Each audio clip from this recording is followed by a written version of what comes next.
Hey everyone, it's me, the Otaku Fangirl, here to review episode 4 of Koitu Uso, or Love and Lies. Okay, so, man, did the music stand out to you in this episode? Because it sure did to me. Like, every scene that had music, I'm like, man, this music is good. But with this episode, we had Yukari have Rinina over, and they have a conversation about Misaki, of course.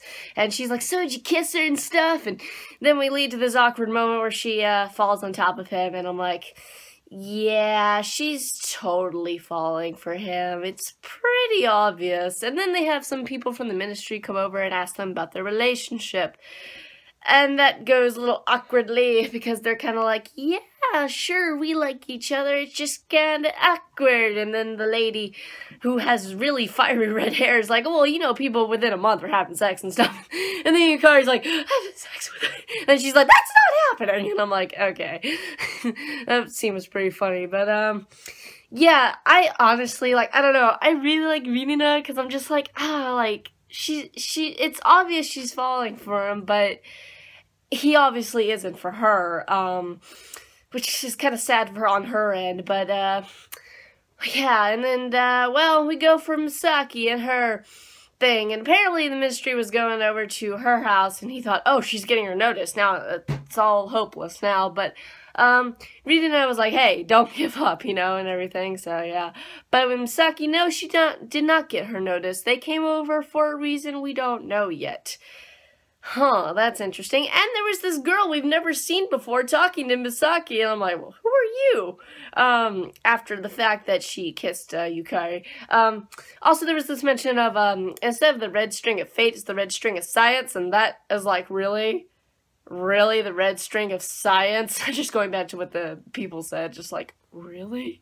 But I guess that makes the system kind of work because they explained how, like, every test they've ever taken and stuff like this goes into it for their personality and whatnot.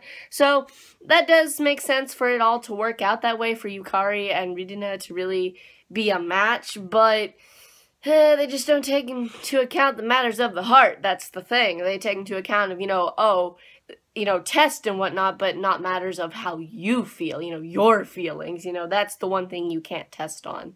So, yeah, that's the one problem with that system. But, yeah, Yukari and Misaki kiss again after having a conversation about her not getting a notice, but I mean, she kissed him, so yeah, apparently that's what she said, so. And that's when she has this conversation about wanting to try to lie to her own heart with this girl we don't know who she is. And so there's this camping trip in the next episode from the preview, and Yukari got Nisaka to come along because he's like, I don't want to be alone with Rinina and Misaki, that's gonna be awkward. So yeah, apparently it's supposed to be a family camping trip, but in the preview I didn't see the parents at all, so who knows, maybe they'll be there. But yeah, so now we have the whole love square going on with a dude, a girl, and another girl in love with the same dude. Oh boy, that's interesting. Yeah, so looks like Nisaka's gonna get a moment with him alone in the next episode, and that's something. I mean, I want him to, like, make a move on him, maybe, or maybe tell him something, but I highly doubt it. I really do, because it's like, are we really going to make this a love square? Like, I mean, or maybe it's just be a love triangle, because I doubt that the main dude's gonna have feelings for Nisaka, you know. There's no way. He just sees him as his friend and everything, so there's no way. But oh boy, this, it's definitely becoming it possibly could become a love square. I don't know, though, or just keep it as a love triangle and then keep the dude's, Nisaka's feelings hidden from, Yukari. But overall, this is a pretty entertaining episode. Best part of the episode, though, was probably the music, because the music really stood out in this episode. But what do you guys think of this episode? What do you think's gonna happen next? And I'll see you guys in whatever I review next. Bye!